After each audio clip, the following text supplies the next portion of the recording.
This lesson will cover interval notation, finding domains and ranges from graphs, and graphing piecewise defined functions. So our first concept here is the concept of writing an inequality in various kinds of notation, and the notation that we're most interested in here is the one that is referred to as interval notation, which will be our goal, is to understand what this interval notation means. And so we're going to start out talking about set notation and how to read that. And so for our first example, the way that you read that is the set of all x, or the set of all x values, such that x is less than a, and that's just where a is a number. And so, for example, with a real number in there, instead of just a, if I write the curly brackets and say x such that x is less than 3, and close your curly bracket, that is read x such that x is a number less than 3. And the number line notation for that would look like this. You would place 3 somewhere on the number line. And one way that you can show that the 3 is not included, a lot of textbooks do actually use this notation, is they put an open circle at the 3. The notation that we are going to use, we're actually going to put a parenthesis at 3. And so that's called a graph notation or graphical notation. And the parenthesis or the circle, either one, just simply indicates that 3 is not included, that it's only numbers that are less than 3, and 3 is not less than itself. And because the left end of the number line is negative infinity, then when we shade this, we want to go toward negative infinity, which means we're going to go to the left when we shade in. And it's very helpful to us to see that that left arrow at the end, the left end of the number line, matches the inequality symbol that we use in the less than. A lot of people also think of less than equals left.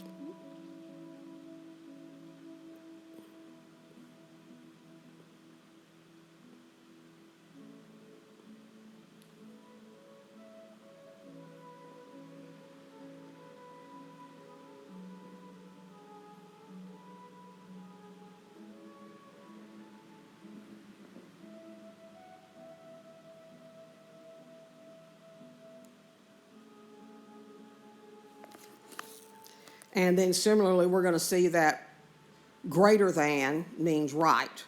But since you can only go left or right, then if less than means left, where the L in less than matches with left, then clearly the other one is the other way. The interval notation for this cannot include negative infinity because negative infinity is not a number. It's a place. It's the left end of the number line, but it is not a number itself. No matter how far down the number line you go, no matter how negative you make that number, there's always another number that's less than that. And so for that reason, when we do our interval notation, the way that we indicate in our interval notation that it doesn't include an endpoint is we use those parentheses, which is why I actually like the notation that they use in this textbook even better than I like the one that has the hole in it, because I think it hooks up in your brain a little bit better. So the thing that I want you to remember is that the parenthesis simply is the same thing as a hole. Now, when we move to the next one, what we have is the set of all x such that x is larger, greater than a, numbers bigger than a. And notice that what happens here is that we simply go the other direction. And notice that when we're going in the other direction, that the greater than says that we're going to that end of the number line, and that's the way that the arrow points. And so that's your greater than notation. But once again, we are not including either a or the infinity sign.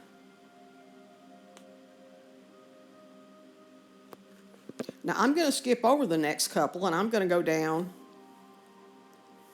to one kind of in the middle. I'm going to go down to where x is between two numbers. And here we're talking about between a and b. So when you have x is between a and b,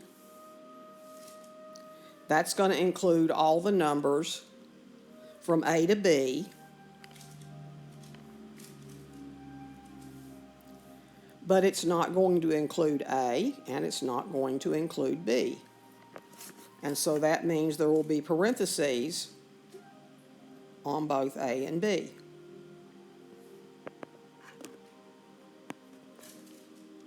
And so the chief takeaway here that I would like for you to understand is that if you have greater than, or if you have less than, that means that your parentheses are going to be what you use to enclose your endpoints. And that means that the value is not included.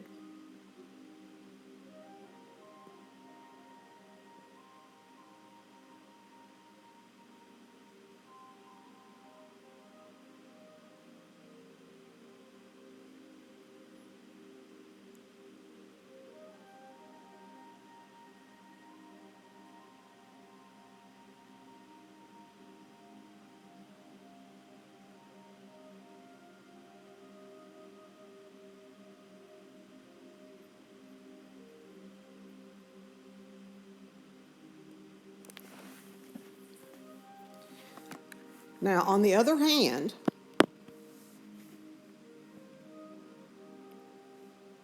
you can have situations where the numbers are included. And for example, this particular one says the set of all x such that x is equal to or less than a. And what we're going to do differently in that case is same as we have up here, equal to or less than. When you have the equal to or less than, a is actually included. So if I had x is equal to or less than 3, that circle would be closed to indicate that 3 actually is the top number in that interval. And because of that, we need a different notation from the parentheses. And if you will look at the fact that equal to or greater than,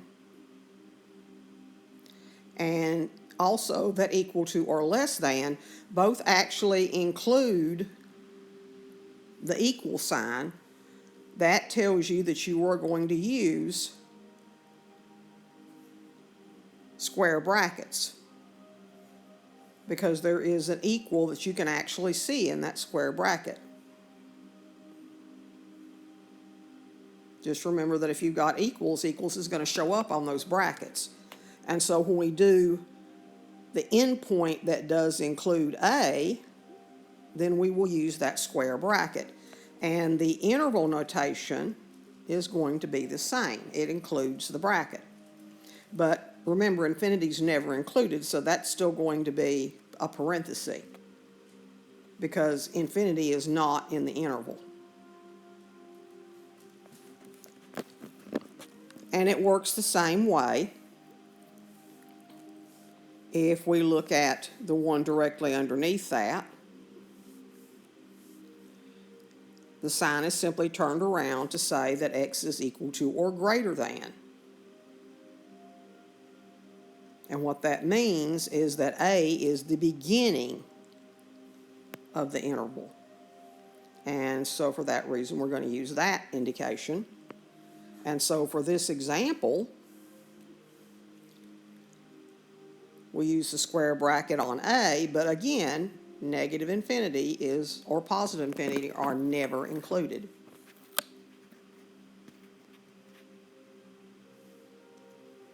And so I'm going to make a little note here that if you have plus or minus infinity, it's always going to be this.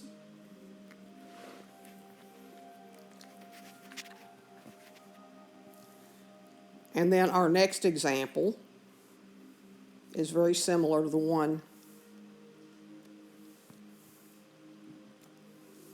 in pink here.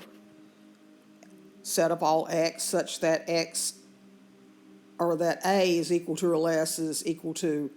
or less than B.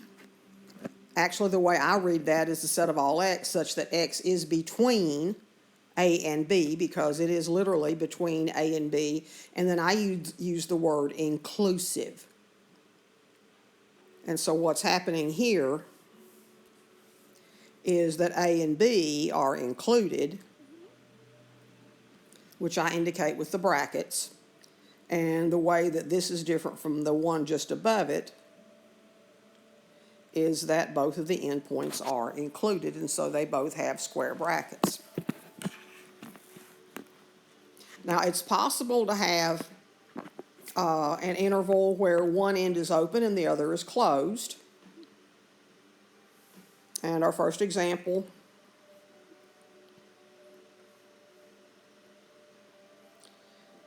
is on the next line. A is not included, but B is. And so that matches up with the interval notation that we see here, parentheses on A, but a square bracket on B. And the one below that, A is included, but B isn't. And so A gets the square bracket, and B gets the parenthesis. And then the last one is an all-inclusive one, sort of, because in the last one here we have the set of all x such that x is a real number. And there's even another way to write that.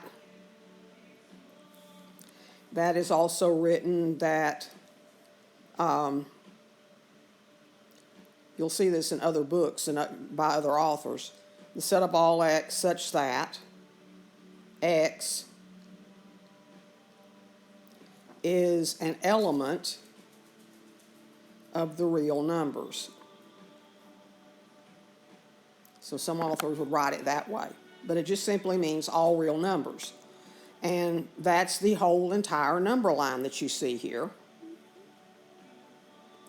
And the whole entire number line goes from negative infinity to positive infinity, but notice once again that neither positive nor negative infinity is included, and so you have parentheses on that, on both ends.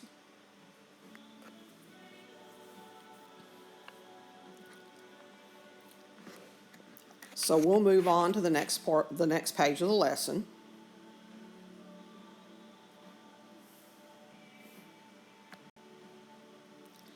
And then we are going to graph each set on a number line and then write it in interval notation. So the first one we have that x is greater than or equal to 4. And so our job is to locate 4 on the number line, and since it says equals to or greater than, that's a combination of those two signs, we know that we are going to include 4, and we're going to go to the right.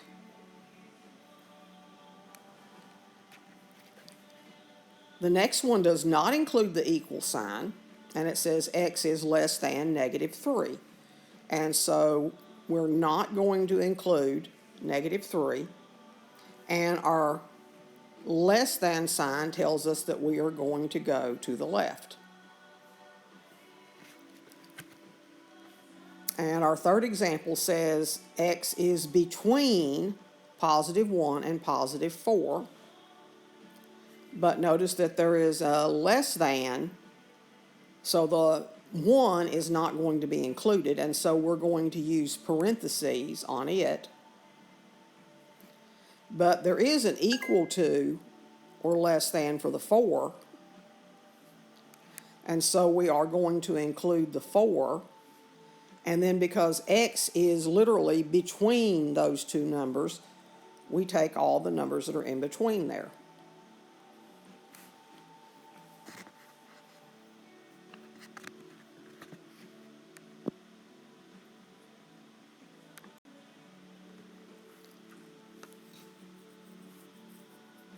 Way back in chapter 1, we talked about functions and relations, and the idea of what a function was. Remember that that set of ordered pairs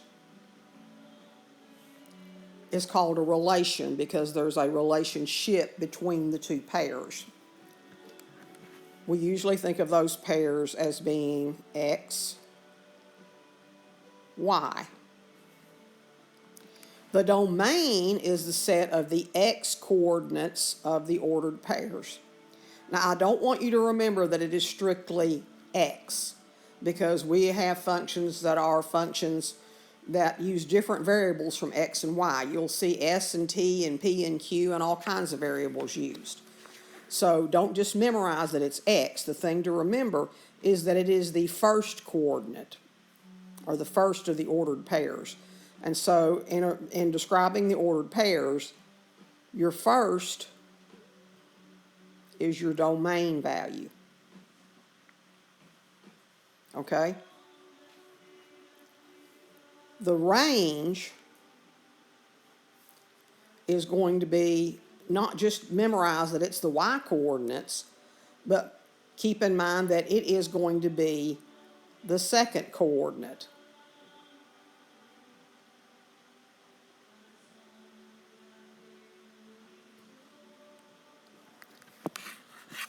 And as we proceed further into your study of mathematics, you'll also see this written as x, f of x,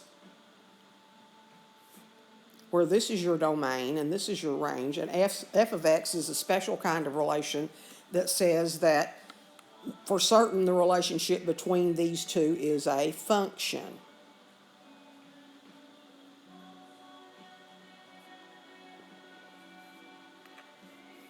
That's indicating that the relationship between x and y is a functional relationship. And that's a restriction that's tighter than just relations. And then in other textbooks and in other languages, they also, instead of the word domain, they call it the input.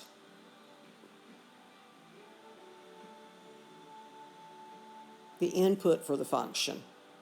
And then the range is what you get out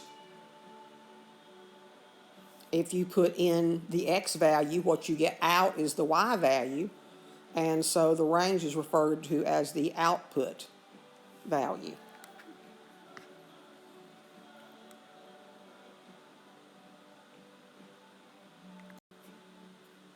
So we're going to look at these and find the domain and the range of the relation here. And this does say it is a relation. It doesn't say it's a function. And the domain would be all of the first coordinates of these pairs.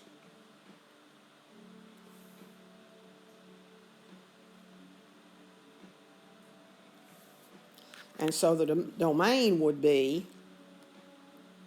4, -4, 2, and 10.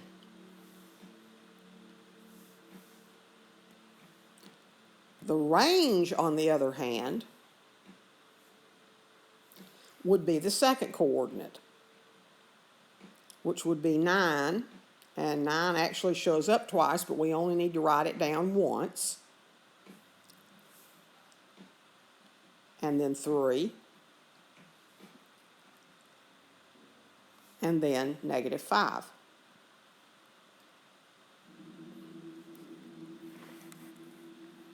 So remember, domain is the first value in the ordered pair. Range is the second value in the ordered pair. Then they ask us to find the domain and range of the function graphed in this graph.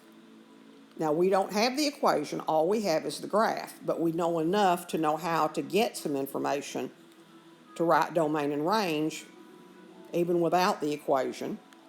Because first of all, we have this point, and that point is -1, -2, -3, and then 1, 2. So that's the point 3, -3, 2. And then the other point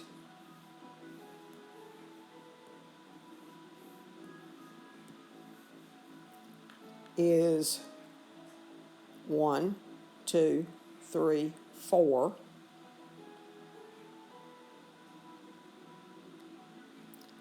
One, 2, 3, 4.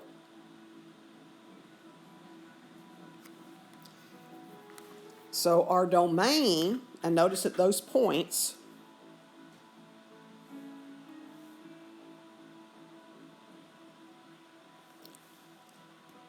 are both closed circles, which means that the domain goes from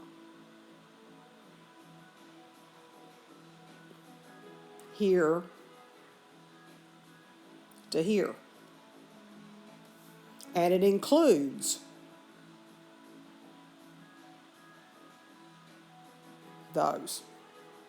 And so what you would see is that on the number line, you're talking about all these numbers in here, which goes from -3 to +4. And so your domain in interval notation includes -3, and it ends at +4. And you can read that right off of your x-axis because it is the x values. So you could think of your x-axis as your domain axis. And on the other hand,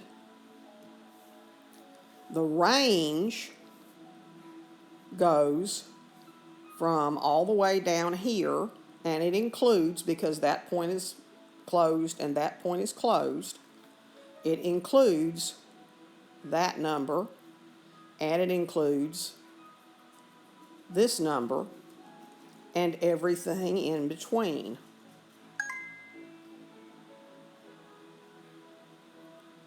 And so since this number is +2, and this number is, and I did not write that one correctly, that should be -4. And this is -4. Remember, you always start at the lower of the two numbers. And so it starts at -4, and it goes to +2, and it includes both.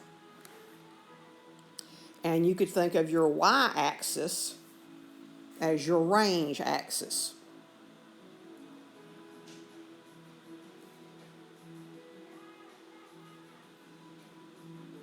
And your domain is your x-axis. So I hope that makes sense. And again, we're going to do the same thing here. The domain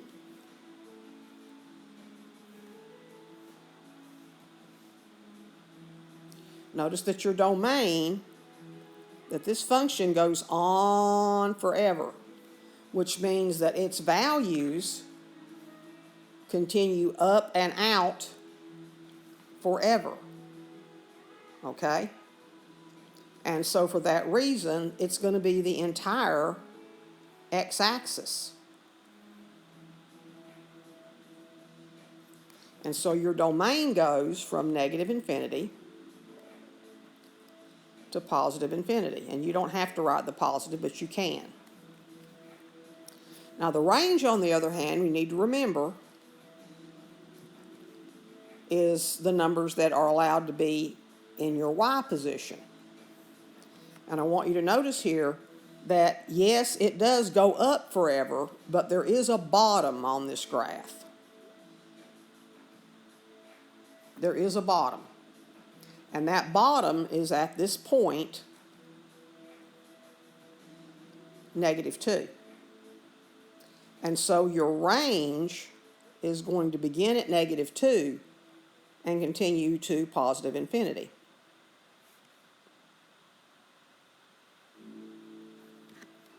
And so we'll write that with a square bracket and a -2 because the -2 actually is on the graph.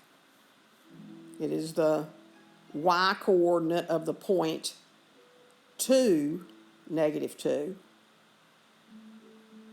So that's why it's the second coordinate, -2, and then it goes to positive infinity. And close your parentheses.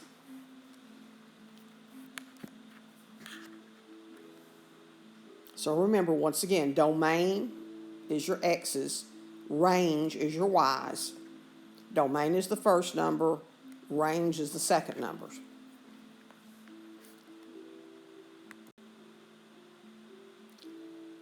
And they want us here to find the domain and range of the following relation. And I am going to explain to you right now, just so that you'll remember this. This actually is not a function. This table actually represents, well, actually, no, I'll take that back. This actually is a function because every one of the values in the input or the domain goes to its own unique pair with the range. Okay, it makes its own unique pair. Remember that your range is your output. And so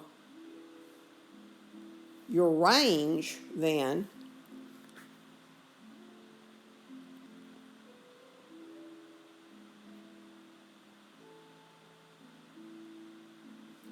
is 20,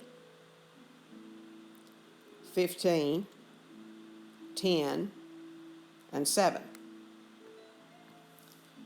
Your domain, on the other hand,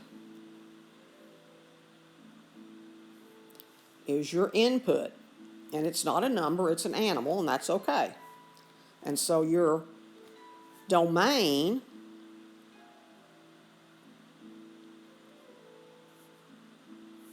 is polar bears,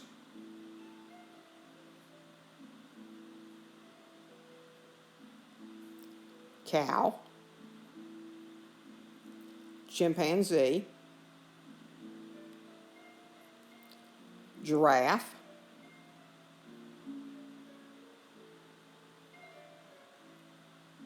gorilla, kangaroo,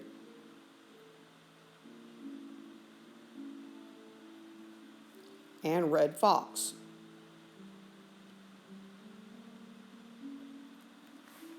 So it's all of these.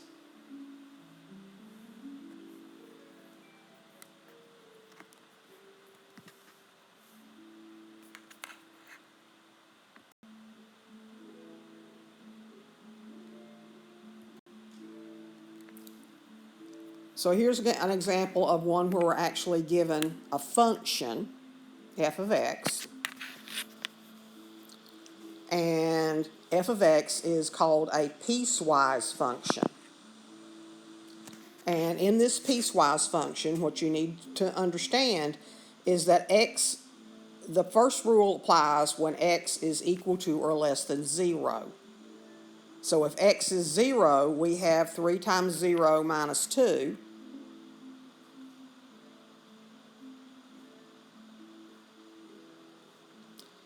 And that means that that is -2.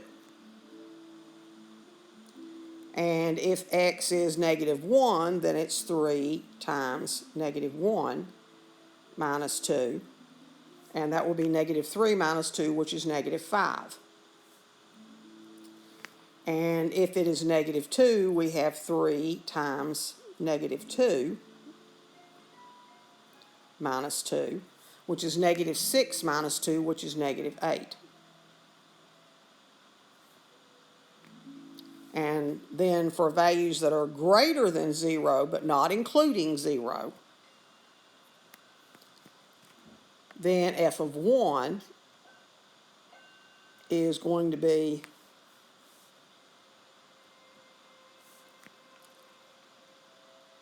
one plus 3. We're using the other rule.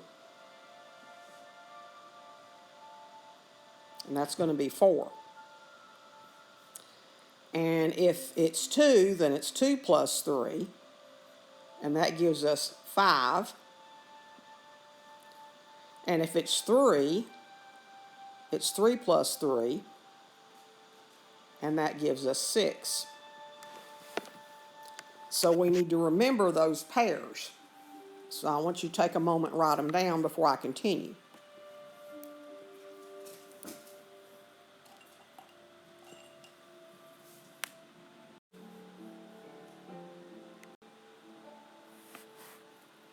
And so here we've got our table of values.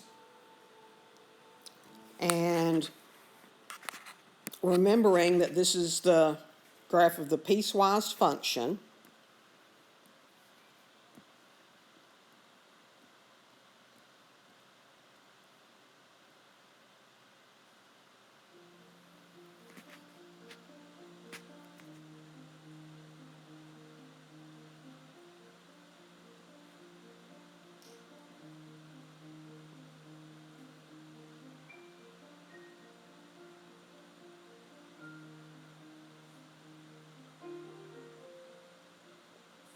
We're going to plot these points. And so I'm going to start first with this part, and that is going to be the point 0, -1, and -1, -4,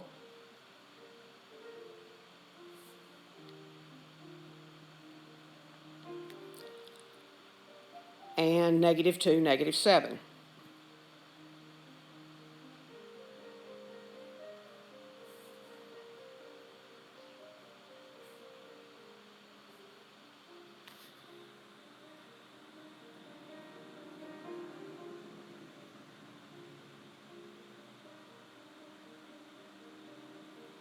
And I'm going to continue on downward because the domain part of this says its x is equal to or less than 0, which means that it begins at -infinity and goes up to and includes 0.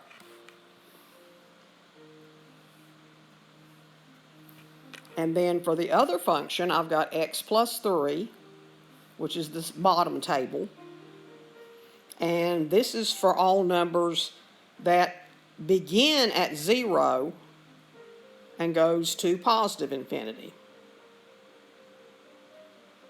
And so that's a new domain for this function, a new piece of the domain.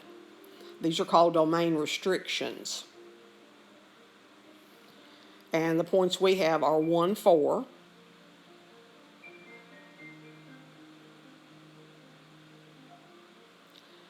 and 2, 5, and 3, 6. But when I connect it up, I have to go all the way back to the x-axis. Now, I want you to notice I did not include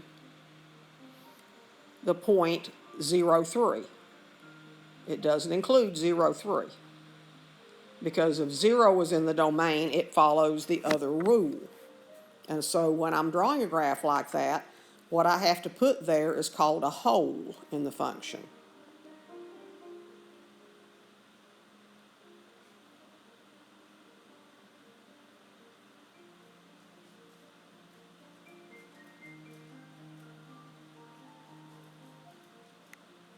0 is not in the domain. And the thing that I would like for you to remember is that if 0 were in the domain at that point, that this would not be a function. And it says that it is a function. And if we didn't have that hole there, then we would have a problem here on the x-axis or on the y-axis, because at that point we would have two different y values for one single x value. And so that's why it's important that we include that hole to show that it's not included in that other piece of the domain of the function.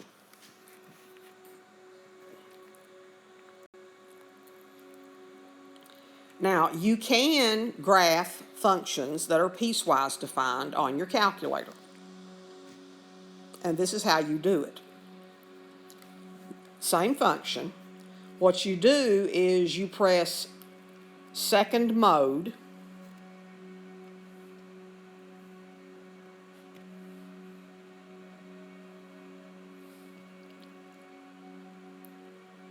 and second mode actually takes you to this window.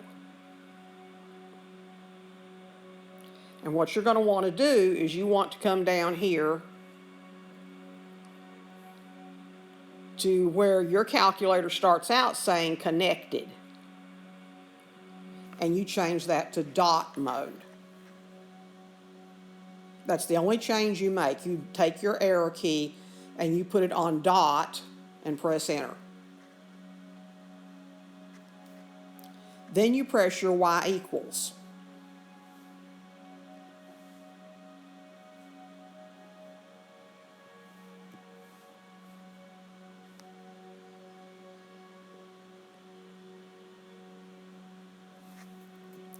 And at your y equals, what you enter is the first definition of the function, which is this part, and it has to be in parentheses.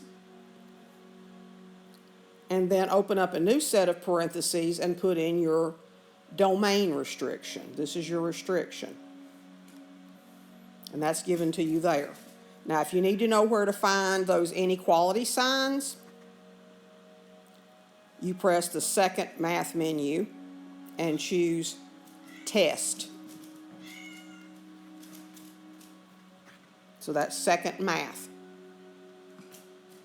And so the way that I got this symbol was I pressed second math and I chose option number 6. Then you put a plus sign. That's very important. Don't leave out that plus sign, because you're actually adding the two pieces of the function together to show that it's a single function. And then you go in and put in the second part of the function, which is your x plus 3, and you put in its domain restriction, which is where x is greater than 0. And I got the greater than sign by, again, going to second math, and I chose option number 3 for the greater than sign. And then I entered my 0 and I closed the parentheses. Now, all of this is very important. You have to be very careful that you put it in exactly this way.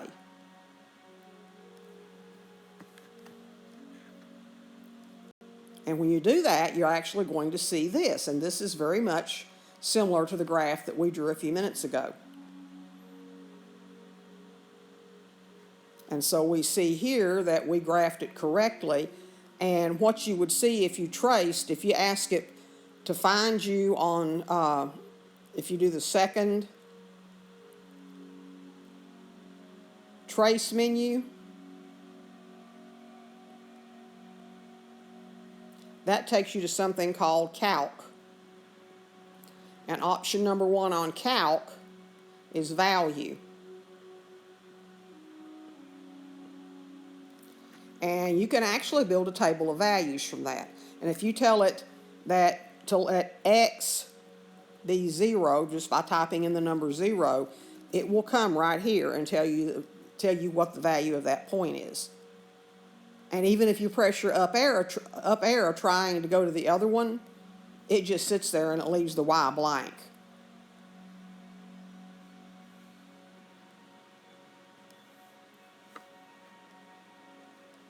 So, I mean, you know, as soon as you try to go anywhere else, it's not going to go to the one that it's not on. Okay?